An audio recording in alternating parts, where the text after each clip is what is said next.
Welcome back. I hope you've all been enjoying the conversations all around the building.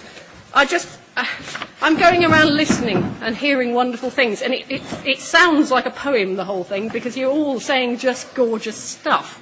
And in the past couple of hours, I've managed to have conversations about cross-composite wheat populations, learning what craftivism is, having a lovely conversation about chucking vending machines out of Mexican universities.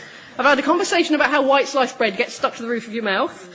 I've talked to somebody who used to work at MAF on grain policy. I've talked about utopia, and I've even met a toy rabbit called Fluffy. What a fantastic, fantastic day, and I'm just here chairing. I hope your conversations have been as vibrant and exciting as I've been able to have. So, welcome back. This is what we're calling the pro-baking session. So, up on stage are people who really, really know what they're doing with bread. I'm going to duck out any minute now, but help with a bit of sharing of questions. But this is really your chance to talk to people who really know how to do it. Of course, all of you know that too, so please do jump in. Are there roving mics in this section of the... Or shall we just do a shout... If not, shout it out, I'll hear it, but I've heard that some people in the audience can't really hear what happens without, so please forgive me if I repeat it back in a short summary to the panellists, and if I get that wrong, I apologise. So, how do we want to kick off? Can I just ask each of you to introduce yourself briefly, to say what you do? Obviously, some people in the room will know you, some people won't have been in your sessions, so shall I start with Andy? No? Okay, all right, Jane then. Sorry, I did say, yes, Andrew Forbes from South London, originally based group called Brockwell Bakehouse Association. We actually work, let's say, from crop to crust. So we now have an ongoing project to try and bring some old heritage wheats, such as the sheafs there, back into cultivation. We also have a moulin astrier from France, a small stone mill, and a bakery, which are currently both of them down in Sussex. Fantastic, thank you. Hello, I'm Ben from E5 Bakehouse in Hackney, and that's an introduction. Bake some of the loveliest bread ever. Oh, yeah, maybe I'll mention that later. Whoa! Andrew, how would you like to present yourself in this session? Yeah. You can bake bread as well, you didn't mention that before. Well, I started a bakery in the mid-1970s and baked for 25 years. That'll do. Thank you very much. My name is Tom Baker from Loaf in Birmingham. I came to the Real Bread Conference 6 years ago, and my life changed that day because a week later I handed in my notice at the NHS and became a baker. So, yeah, in a week's time, some of you might be doing the same, hopefully. Wow, that's a challenge. And my name is Jane Mason, and I founded Virtuous Bread in 2010. So we and I and the Bread Angels, who are a network of micro-bakers, bake for our local communities and teach and volunteer and genuinely try to affect positive social change through bread. Thank you. Did anybody have problems hearing any of that? Yes. Oh, okay, fine. Who in particular? Jane? Well, could you spread the microphone? Yeah, certainly. Oh, God, sorry. Apologies. There we go. I'll just say I'm Jane. I'll lean into one because I there should we go. speak less now. During this session, I shall also pass among you, while questions are being answered, handing these out. This is our very high-tech means of crowdsourcing ideas for things that the Real Bread campaign should be thinking about next. We really do want your ideas. What has struck you? What have you heard today that struck you as a really good idea? What did you bring with you that you think we should all be considering, thinking about doing together? I'll pass these out. I once went to the Royal Albert Hall and saw the WI voting in 5 minutes flat with 5,000 people able to vote on a motion. I thought it was the most awesome thing I'd ever seen. I'm sure you can beat them by writing great ideas on these. So, can we have some questions from the floor? And after that, I'll be handing these out. Who would like to hear something about pro-baking from this wonderful panel of people? Don't be shy for being the first person, otherwise I'll jump on you. I'd like something from the back first, because you always get ignored. Anybody? Go on, don't be shy. You lot aren't shy. Oh, look. Yes, the gentleman there. Can you shout out, and then I'll repeat. As a pro-baker, do you find that you dream about bread, not just make it? Okay, I'll leave you dreaming about bread. We might just have to do a line at first. Who would like to jump in first? Ben? Yes, yeah. So you were in the talk earlier where I mentioned how I started up baking on my own about 6 years ago, and we were talking about starting a bakery, and for the first 6 months, every single night I dreamt about bread burning and dough overflowing from tubs and things like that. And it's sort of slowly receded, but there's still a lot of kind of bread involved in the dreams. I mean, yeah, don't worry, it gets better.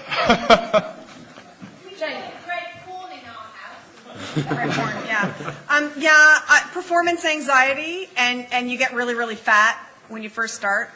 So you have performance anxiety, like my bread's going to be pants, and no one's going to want to buy it, and it will be terrible, even though you've done it 100 times. And then you get really, really fat because you don't trust yourself, so you make 2 of everything, and you eat 1, and then the other one gets sold, because you need to make sure it's okay. Don't worry, that phase also, I agree with Ben, it goes. So you will take off the stone that you put on at first. Andy, do you dream about wheat? Not sure about dreaming, but I certainly have like 3 tastes of bread in my life, which I kind of bear with me. One from Brittany, one from Spain, and one when I was cycling in the south of France, and I used to taste the custard tarts from any bakery I passed, more or less, and compare them. But I always thought there was a better one round the corner, and the same with lunch. And I got really, really hungry. I was on this motorway, and I just noticed at the corner, as it went round a corner, there was a little track leading off the motorway, went up. There were like a sort of almost deserted hamlet of 3 or 4 farmhouses facing each other. There were some steps up one of them with an open door. I went in. There was a kind of deserted old a counter, and in the corner there was like an enormous half loaf. And eventually an old woman came out and cut me a bit off. And then when I went away, I realised this was the best bread I'd ever had in my life. And I kind of ate a little morsel for about 2 weeks. So I carried on cycling. But if that place, I have no possibility of ever finding it again. If it was it real or was it just... I do like the idea of a better custard tart around every corner. Would you like to come in with a dream, or should we go to another question? Go to another question. Go to another Yes, question. I can't trump that. No. There's a gentleman there. Were you putting your hand up? In the green shirt? No, you weren't, by the way. Yeah, you were just scratching. That's fine. Gentleman here. Should I be worried about where I'm getting my salt from? Where, salt? Should you be worried about where you're getting your salt from? Who knows about salt? The sea. Yeah. Yeah. I'm a sea salt person. Jane and Ben coming in. Jane, Sea salt. Sea salt all the way, yeah. Pure sea salt, that's what we use. We're trying to be as local as possible with the products that we buy, and we noticed that the sea salt we were getting was coming from Israel. So fine ground sea salt from Infinity, a big food cooperative. And so we kind of looked into it a bit more. At the moment, we've just started buying sea salt from Gerand in I probably pronounced that completely wrong, in Brittany, which was, I mean, please let me know if there's some, I think there might be some Cornwall or Anglesey salt or something. Malden, Essex. Does Malden do bulk wholesale salt? Yeah. There's Malden. Somebody else said something here. Alan Mon. Lots of knowledge about salt. Himalayan salt, that's a bit close to Israel. Is it? I've started using the Breton grey salt as well. Yeah. It's the only salt which isn't actually washed out of a lot of its mineral content. Yeah. And Sounds it's like the naturally answer dry. might be yes. So, yeah. Andrew, do you want to come in?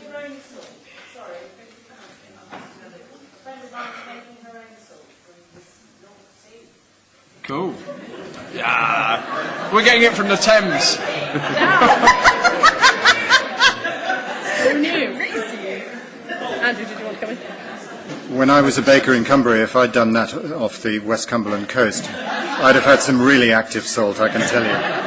You do have to think about the sea source of your salt, and perhaps the issue is more whether or not your salt contains artificial anti-caking agents or not. And most sea salt bought from, the likes of Infinity and people like that should not have anti-caking agents in, which are not needed by proper bakers at all, because you can easily smash up a lump of salt which is caked together, before you put it into your bread.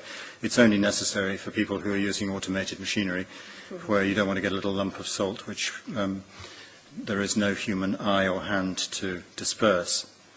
There's another issue over iodine as well, which is why, because quite a lot of people are now deficient in iodine consumption in the UK, and obviously sea salt makes some contribution towards that, although there are people who believe that kelp powder, ground-up seaweed powder, which is also naturally salty, is one way of addressing that in a fairly natural form. Thank you very much. Other questions? Or comments about the way you're tackling such issues yourselves? We have 2 hands up down here. Shall I go to the lady at the end? Yeah? Yeast. Yeast.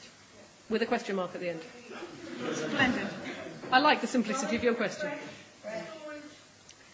We use fresh yeast for yeasted breads. About 50% of what we do is purely sourdough.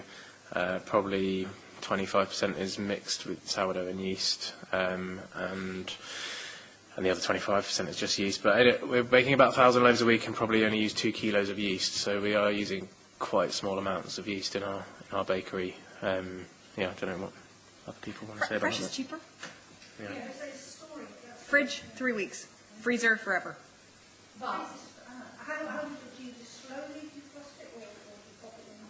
I kind of hack bits off. The tip I recommend for the freezing the yeast is to cut it into or weigh it out into 5-gram portions and wrap it in a bit of cling film. After you've defrosted it, it will come out really sludgy, but it still will work. I don't know if you can freeze it necessarily forever, but There was a butch that came from the front.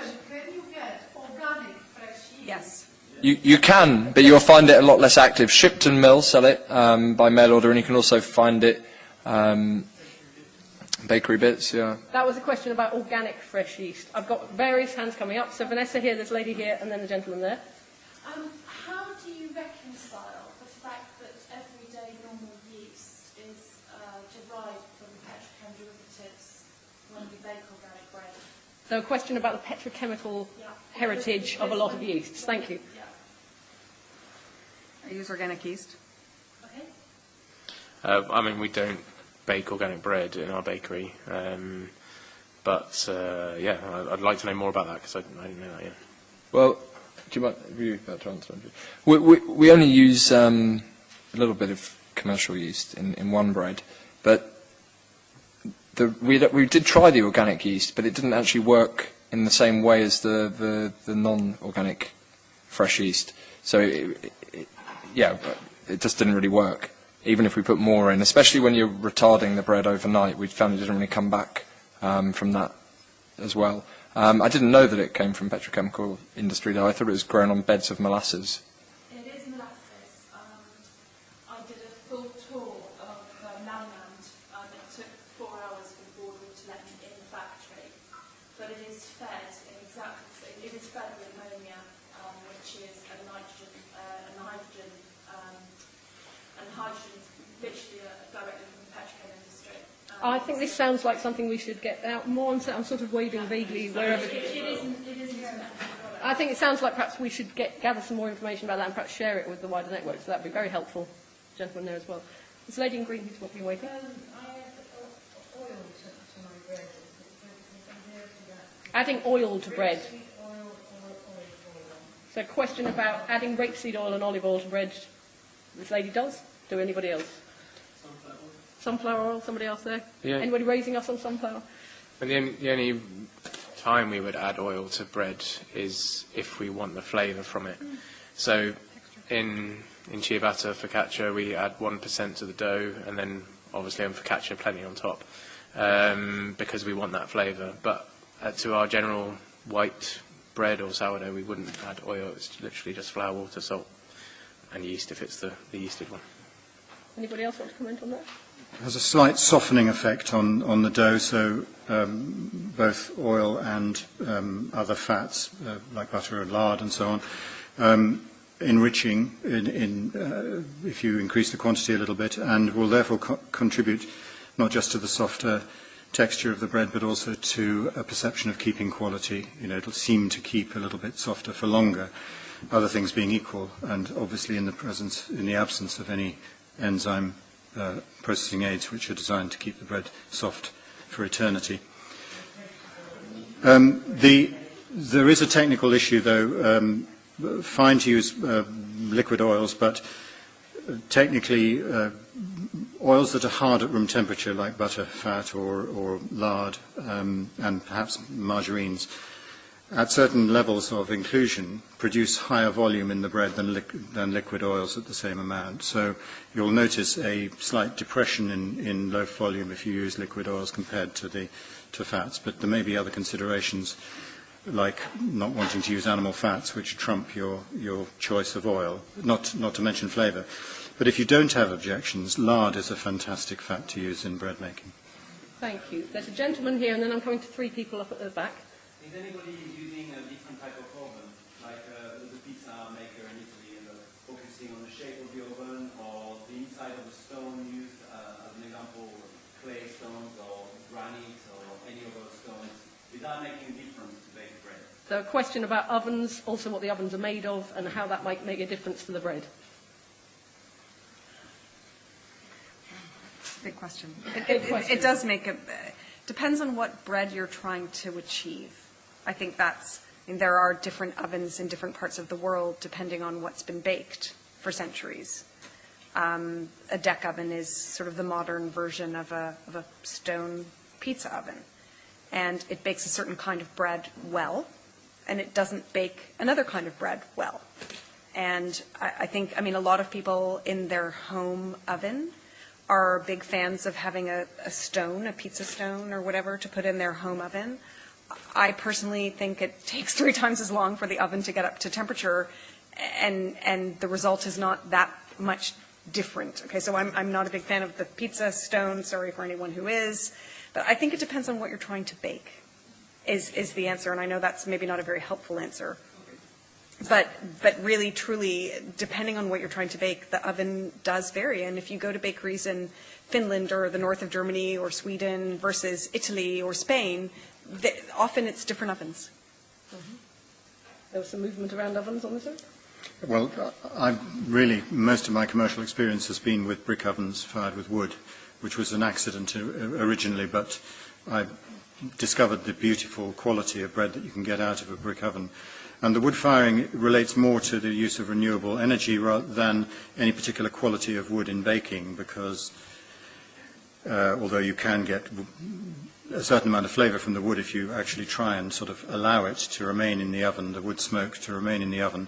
I never did that. I simply heated up my oven with wood and then baked on the retained heat of the oven. And it's really that combination of retained heat where you're cooking your bread with radiant and convected and conducted heat all at the same time from the surface of a ceramic material rather than a metal material, and the wavelength of the heat is different. It seems to have a more penetrative ability, so our breads would bake quicker in a brick oven, a retained heat oven, even though the absolute temperature in the oven might have been lower. There was no sort of electric element or gas flame at 900 degrees or something pumping heat in at it. And quick baking translates, other things being equal, into a greater retention of moisture because there's less time to drive off all the moisture that you put in your dough. If you think at the other extreme, when you create a biscuit, which is a completely dried out product, you've actually baked it in a lower temperature for a longer period of time in order precisely to get rid of all the moisture.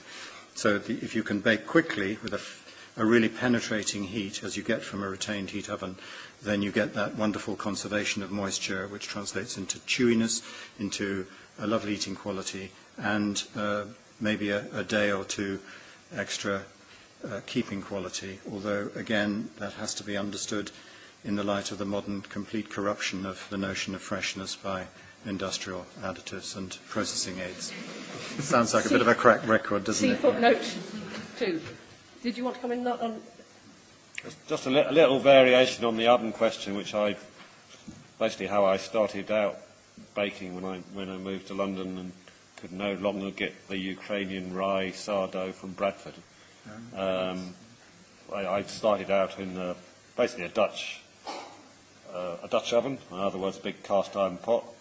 Nowadays, and for the last few years, our principal loaf is baked in our 30 Pyrex chicken roasters. But yeah, if you have a chicken roaster, and you're maybe more on a domestic scale for most people, but try baking your bread inside the chicken roaster. Fantastic tip. There's a gentleman right at the back with a grey shirt on. Yeah. Yeah. The question is vinegar. We used to do a couple of our bread. I'm not, we found it in the recipe. I'm not quite sure what it's doing, but it seems to have some softness to the loaf. I have a question with it. What does it do? Do you use it, and what is its effect on the... So we have vinegar question mark. Thank you very much. Well, I've never ever heard of that, actually. So I'm going to risk embarrassing myself in front of these guys. But I would imagine it's there to kind of replace the sort of vinegary tang that you might obtain through a sort of sourdough fermentation. Is there a rising agent other than yeast in the bread? Does it have bicarb or baking powder? We put yeasted bread. Okay. It was to create more soft wholemeal roll. And that we found it online.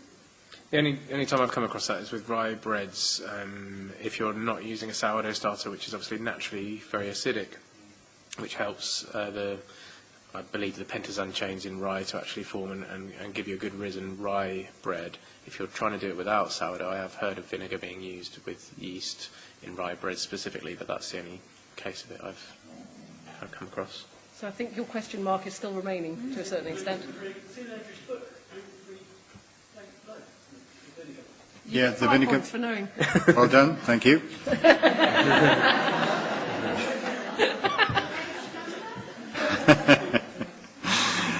Yeah, you probably know it better than I do, actually, now.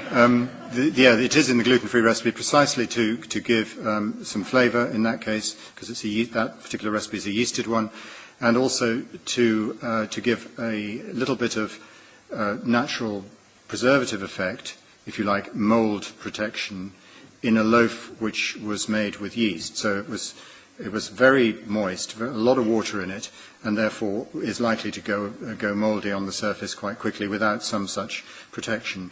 Now in sourdough, you get the natural formation of acetic acid as a byproduct of the lactic acid fermentation, lactic acid bacterial fermentation, and that is equivalent to vinegar.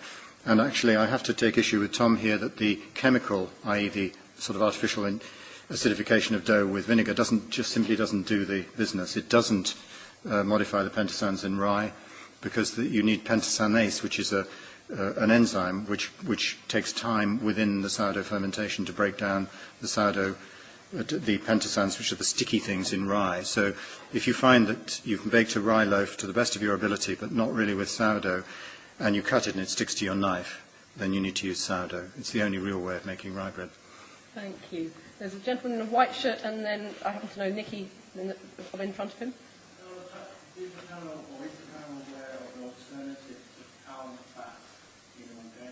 Palm fat.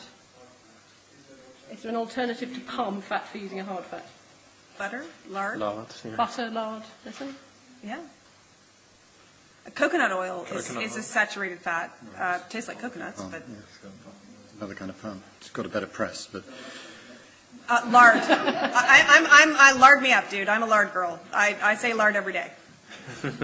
Lard me up. That's a phrase I didn't expect to hear. Okay, I'm not going to repeat that. Nikki. And then I'm coming, there's a gentleman there, and there's a lady at the back that I'm coming to next. Is that all right for these two who have been waiting? Yeah, fine. So do you want to come in with your vinegar? Can you shout from the back?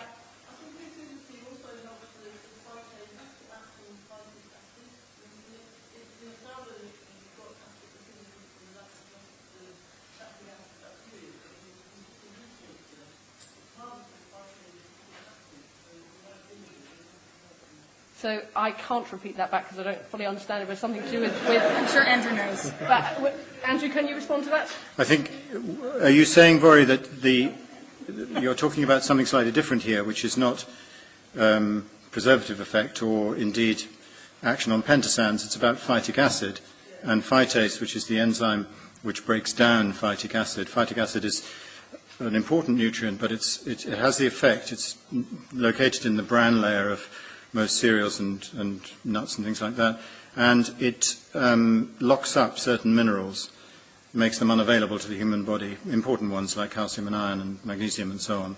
And so wholemeal flour, which is baked quickly without the necessary time for phytase to develop to break down the phytic acid in the wholemeal, doesn't deliver what it says on the tin, as it were, in the mixing bowl, because most of those minerals that you think are in the bran that you're so dutifully consuming actually are going straight through you, which is another reason why industrial wholemeal, which is made with an analogous process to the white version, really isn't worth eating, and you're certainly not getting the presumed health benefits in terms of mineral that you think you are getting.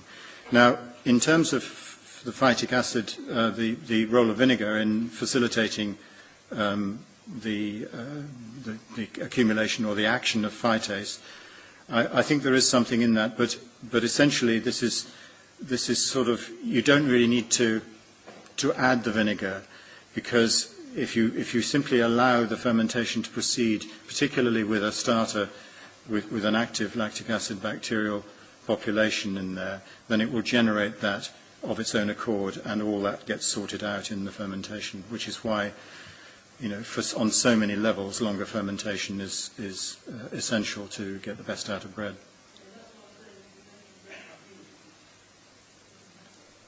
Little did you know that by asking your vinegar question, we would get into such fabulous science. Can I come to you, Nikki, and then there's a gentleman with a check shirt after you. My question is very different, so maybe it's better for the next session, but I'll ask it anyway.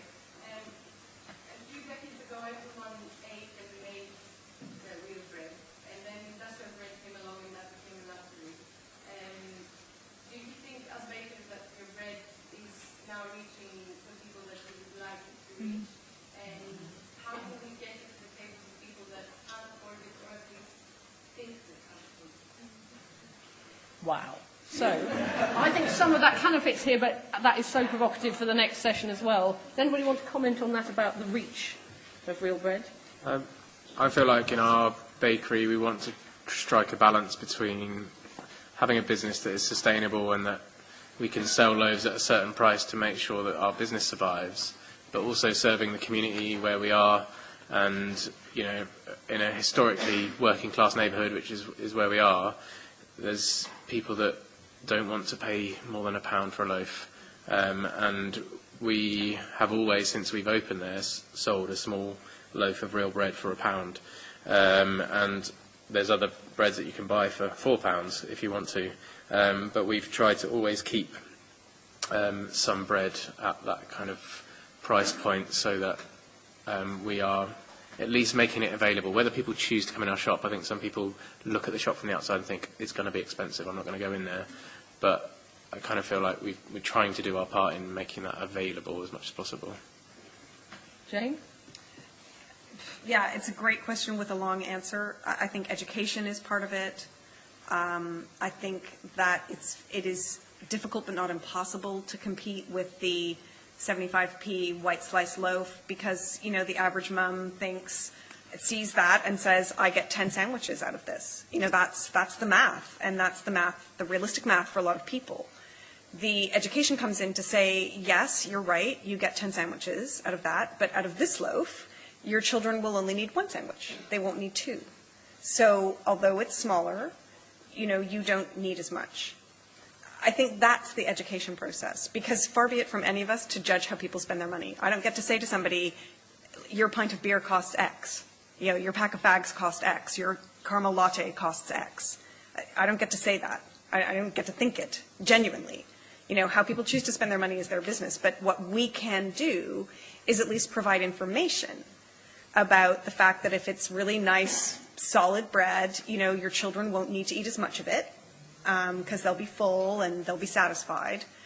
That you can talk about it's better for your health. You can talk about a lot of the benefits. And I think it's obviously the taste is great, but it's not just the taste, as you say. People need to believe that it's something that it's worth spending their money on. But we have found over and over again, and there are bread angels who are in very impoverished parts of this country, poor people aren't stupid, and they like good bread, and they're frequently willing to make a trade-off. It just takes a little bit of time sometimes. Do you guys want to comment on this? Well, Ben, do you? I suppose the only thing I'd say is it's sort of maybe a bit about, along with all of those brilliant points, it's maybe a little bit about fashion as well, and just sort of making it somehow seem like, why wouldn't you? You know, it's so much better a thing to do. So just to sort of, I don't really want to say it, but just to make it really kind of cool, basically, to eat good bread to the point that you couldn't possibly not. Of course, Ben is the person who has made it cool, so. Absolutely, yeah. I would say that we can't fix a grossly unequal income distribution in a society which seems to be presiding over an increase in that income inequality via the bread system or the food system in general. And it's not just unreasonable to expect artisan, micro, real bread bakers who are trying to do the best by their customers to effectively subsidize their businesses to the point where their bread to the point where their businesses actually become unviable in order to reach, if you like, people with limited incomes. But it's actually, it presupposes a deep kind of patronization of people on different income levels, because it says, the current system says to them, actually, you're only worth the cheapest, as I said in my talk this morning, the cheapest, most adulterated and most nutritionally hollowed out bread. That's your stuff. And we'll ensure that you stay in that sort of oppressed bubble of cultural preference, which can't break out of it, because the places that are selling something better are offering it at a different price, and also in a sort of cultural context which is intimidating. And we need to break through that. And the way we'll do it, it seems to me, is through versions of the community-supported bakery model, where the interposition, there is a sort of important link or intermediate step between this notional person on a lower income who supposedly can't afford to make different choices about bread, and the producer of that bread. And that person is somebody who shares their experience of what it's like to eat it, maybe finding in it a solution to a child's constipation problem, or a benefit in terms of digestive health in some other way, so that the appeal of low price and convenience is revealed for the con that it is in industrial bread, and then that frees everything up, because everyone knows the difference between a Rolls-Royce and a Seat. I mean, I just used to say Lada, but they've gone out of production. You know, everyone sort of appreciates you don't get one for the price of the other. And we need to make explicit the differences between them, so that the value of the more headline, more expensive one is seen to be an honest value in which nobody is conning anybody else. They're actually trying to do the best by them in nutritional terms and in every other term, including fair rewards to the producers, wherever they may be, farmers in this country or elsewhere, which is part of the equation too. Proving how fantastic your question is. Thank you very much. We've got about 5 more minutes together in this session. So there's a gentleman here who's been waiting very patient in the check shirt. Can I take 2 more after that? There's a lady in a white shirt up there, and I think, sorry, I'm going to have to come. There was a hand here, there's a gentleman. We'll see if we've got time. If so, I'll come to you as well, but we may not. I apologise in advance. Gentleman in the check shirt. I had a question about sourdough. When you've made the rounds and it's in the final stage of fermentation, what are the best ways you can, if you'd like to delay that fermentation, I know you can keep it in the fridge overnight, what are the best ways you can do that, and are there any dangers of doing that too long? Best ways to delay fermentation in sourdough. I've talked a lot. Let someone else talk. Yeah. Such great things to say, wouldn't you? Tom? We use a fridge. I think in a bakery you're always trying to balance time and temperature, and quite often you're fighting against temperature because bakeries are quite warm environments. So fridges have been quite an important part of the development of our bakery, buying bigger fridges gradually and using them more.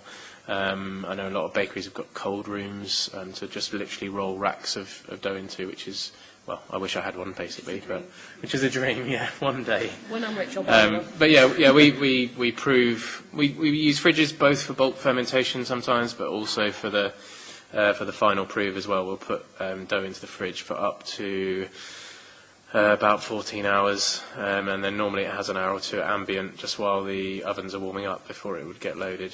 But sometimes, if we bulk fermented the dough in the fridge for up to 16 hours, we'll then shape and prove it for 3 to 4 hours before it gets baked. So both things actually we do alongside, and they both work for us. Ben, did you want to come in? Well, I think the thing you have to look out for is just leaving it for too long in the fridge. So I'd say a kind of cap on that is 18 hours probably, if you've put the loaf in at a point that it's ready to bake, in terms of how developed it is. So beyond that, the acidity will build up and the gluten structure will be destroyed. Just that, there is an argument for trying to use less inputs, including energy, and so not relying on fridges. But do just think about where you might have in the environment around you at different times of year that has a different temperature. So, I used to have a house where the back room was quite a lot colder than the front room, and then they would sometimes keep things in the garden overnight and so on.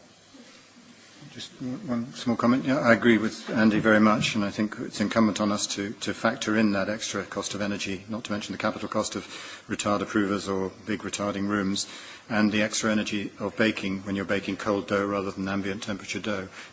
It all clocks up in terms of carbon emissions and so on. But there are other levers at the disposal of the baker. There's a reduction in the proportion of sourdough in your final dough so that it's moving more slowly. And also, to some extent, hydration level, the amount of water you put in it, because if you stiffen the dough up slightly, it slows the fermentation down a little bit. So what we actually need is somebody to do a wonderful kind of 3D matrix, which says, if I want my dough to be ready to go in the oven at 6 o'clock tomorrow morning, and the temperature overnight is going to be in my bakery 25 degrees, then how much sourdough do I need to do and how much water at which temperature in order to reliably get that? And actually that's what traditional sourdough bakers intuitively do, because they don't have recourse to this fail-safe of sticking it in the fridge and knowing it's not going to go anywhere until you take it out.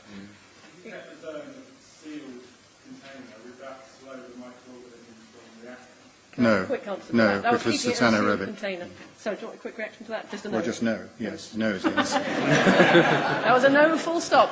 We are just about running out of time, but there's a lady there in the white top. Is it Maria? Did we meet you earlier? Yes. Hello. Does the bread make us fat? Does bread make us fat? How much butter are you putting on it? Anybody got an opinion? As always, it depends what bread. And how much? How much?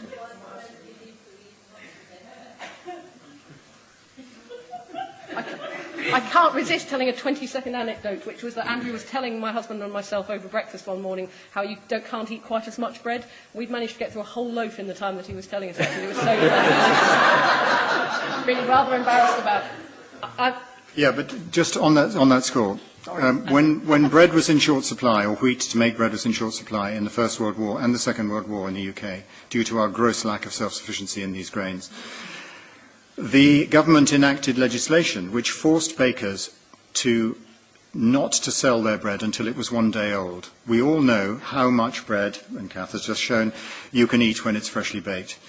But 1 day old bread, without additives in, of course, is different. And I know myself, I can eat 4 slices straight off, don't even feel it going down, of fresh bread. Next day, I'd only eat a quarter of that amount before I actually noticed some effect. So there at a stroke is a way of automatically ensuring that you don't get fat on bread. Leave it for a day before you eat it. Who can leave fresh bread for a day? The gentleman here, I do think this will be the last question. So hopefully I can leave something on the house note, just because this lady was beside me. I just thought I'd make a comment on the sort of socio-economic state in Dublin, where when everything crashed, there was a much greater interest in spending your money on something decent. So I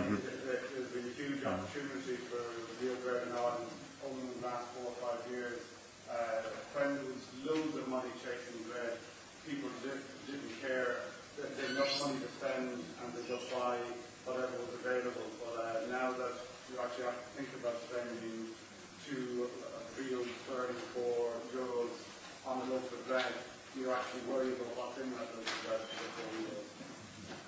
Do people need a summary of that, or could you hear that? Yeah, okay, thank you. Thank you, very, very interesting point there. And thank you to the panel.